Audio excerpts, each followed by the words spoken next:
Дякую. Я хочу в першу чергу подякувати пані спікер за те, що вона відвідує сьогодні Україну. Я думаю, що у нас була дуже плідна розмова і зустріч. Я ще раз подякував Латвії за послідовну підтримку України. Я думаю, що всі українські громадяни знають про те, яка є послідовна підтримка у нашій територіальній цілісності, у припиненні агресії, яка є військова, не прихована. Ми обговорили питання ситуації на Донбасі, питання проведення реформ в Україні і, зокрема, питання вчорашніх переговорів у Мінську. Я зазначив і зараз хочу підкреслити, що мінські переговори і домовленості дають велику надію на припинення миру, на припинення війни, точніше, на проголошення миру. Але хочу підкреслити, що мінські домовленості дають надію на цей мир, але не повинні створювати ілюзії. Тому питання і обороноздатності нашої, питання санкцій і реакції світу мають бути і в подальшому послідовні, оскільки треба припиняти агресію, і це для всіх є абсолютно очевидно.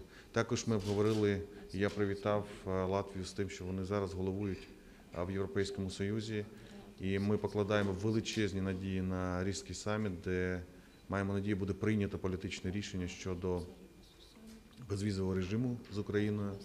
Ми все робимо для того, щоб це відбулося, і розраховуємо на підтримку Латвії в цьому питанні і всіх колег по Європейському Союзу. В цілому домовились про те, що будемо продовжувати наш діалог. У нас є група міжпарламентських зв'язків, і я думаю, що дуже багато є питань, які ми можемо опрацьовувати спільно і покращувати наші взаємостосунки. Також хотів би подякувати окремо сьогодні. Вчора на концерті, який відбувався, пані спікер була в національному українському вбранні, робила промову українською мовою. Це викликає у нас дуже такі теплі почуття, тому ще раз вам дякую, пані спікер. Дякую. Дякую.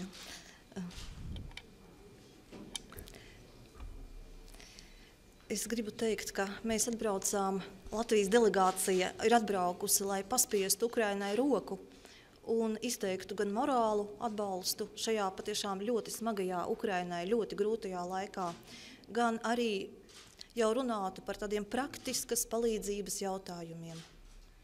Приїхали сюди, щоб потиснути руку Україні, щоб сказати про свою підтримку, про нашу підтримку, велику підтримку Латвії Україні. Un arī par praktisko допомогу також. Latvijas attiecības ar Ukrainu ir ļoti nozīmīgas un tās balstītas uz draudzību, savstarpējo izpratni un cieņu. Tas, kas notiek Ukrainā, tas nav nodalāms no tā, kas notiek pasaulē. Un daudz no tā, kas notiek Ukrainā, tā vai citādi skar arī manu valsti. Відносини Латвії і України дуже важливі, основані на дружбі, взаєморозумінні і підтримці.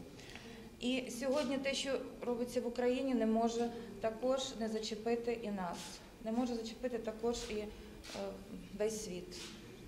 Ar Groismanu kungu mēs pārrunājām parlamentārās sadarbības jautājumus un arī praktiski, kur Latvija var sniegt palīdzīgu roku, lai palīdzētu Ukrainai reformu procesā.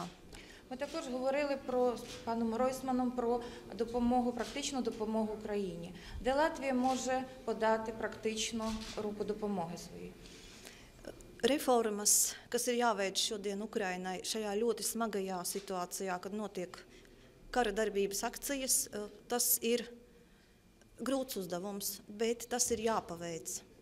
Реформи, які повинна зробити Україна, саме цей важкий час, дуже важкий час для України, розуміємо, що це є досить важкий процес, але все-таки це потрібно зробити. Šīs reformas gaida gan Eiropas Savienība, jūsu Eiropas partneri, jūsu rietumu partneri. Tā būs ļoti laba un adekvāta atbilde arī Krievijas agresijai un reakcijai, bet visvairāk šīs reformas gaida Ukrainas tauta. Ці реформи будуть важливі для європейських, ці реформи будуть важливі для України найперше, але також вони важливі і для європейських партнерів. І саме головне, що це важливо для українського народу. Latvija pieredz tā saukto kiberkaru. To, ko ir pieredzējusi, ir Ukraina. Mēs redzam, ka Krievija mēģina iegūt informatīvo ietekmi mūsu masu mēdīju laukā. Україна переживає так звану кібервійну. Таку переживала також і Латвія. Ми розуміємо, що Росія хоче мати великий вплив в інформаційному плані.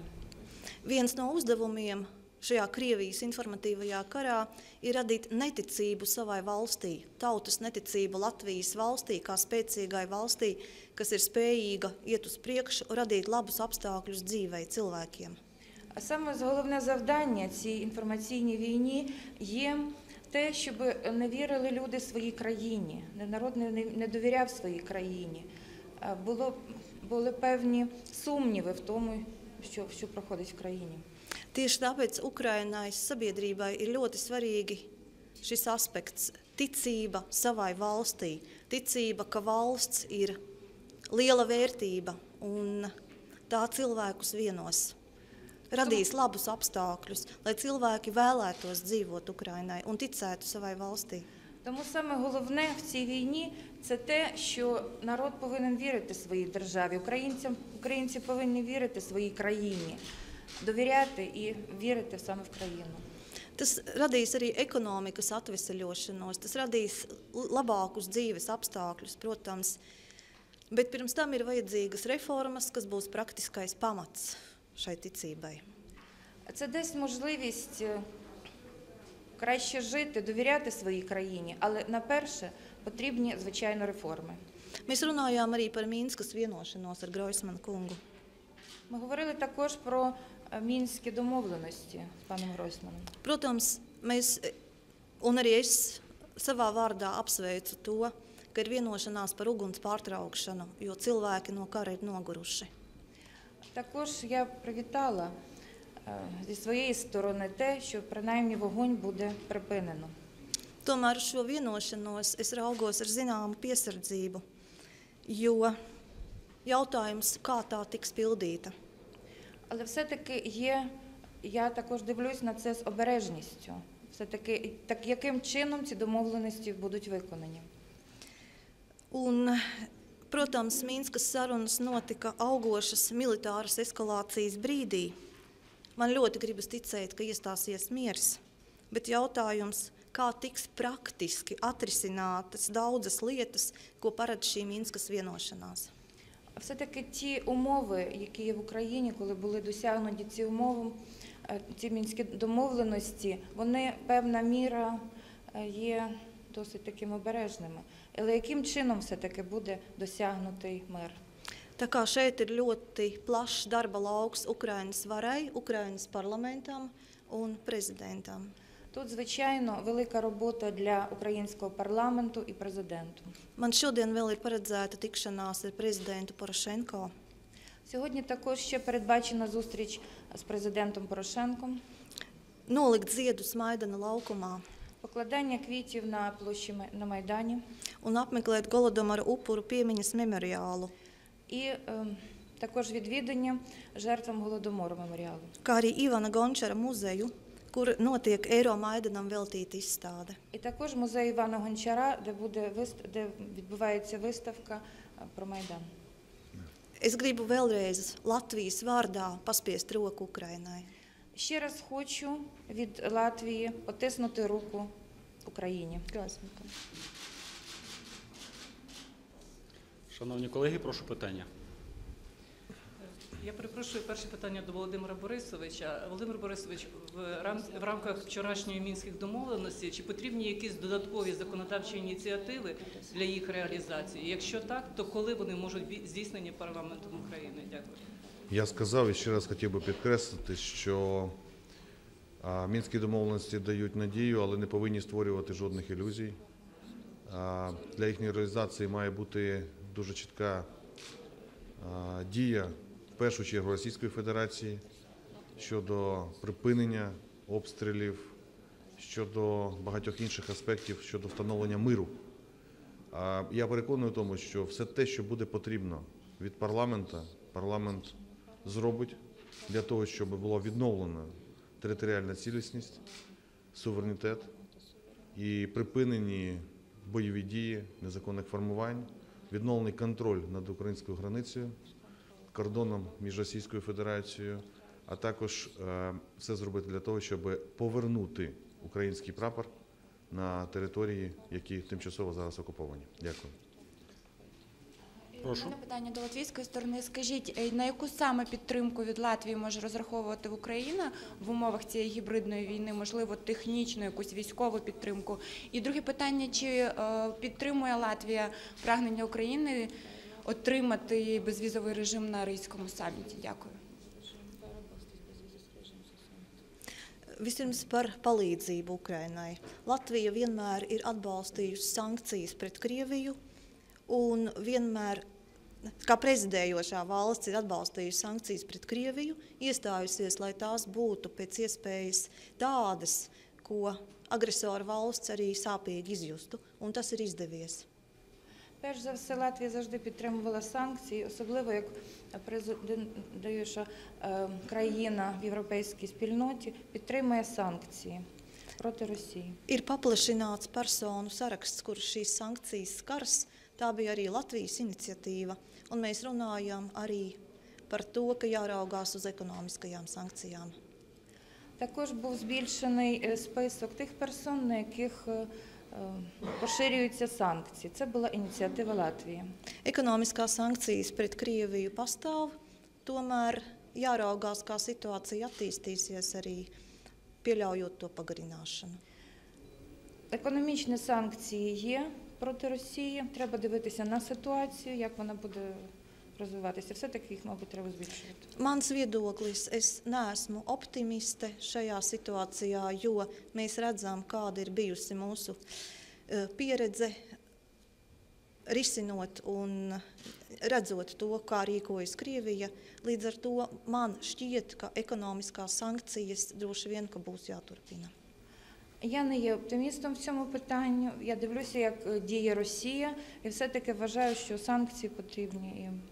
Otra lieta, ko es vēlos pieminēt, ir Latvijas ļoti nozīmīga palīdzība Ukrainai nepieciešamo reformu ceļā.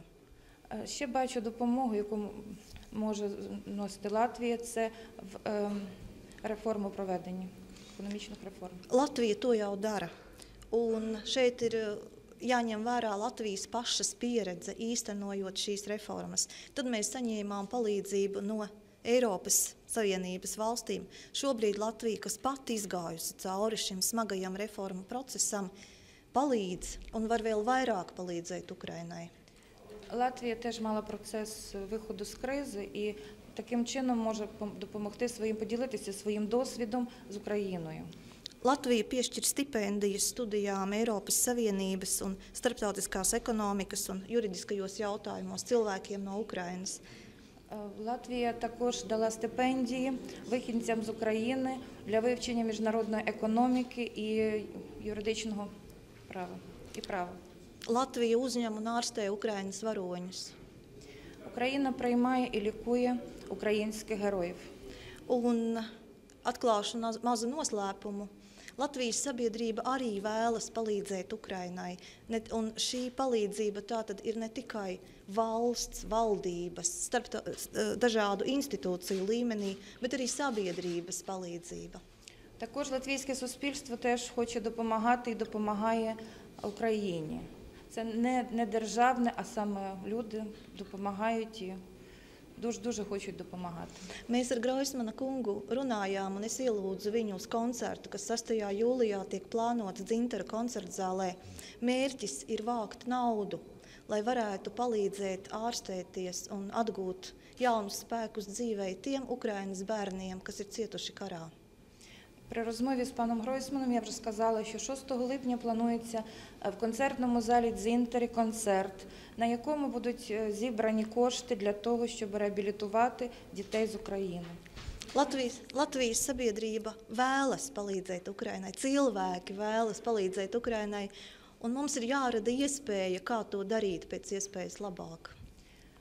Латвійське суспільство, люди Латвії хочуть допомагати Україні, і нам потрібно знайти можливість це робити.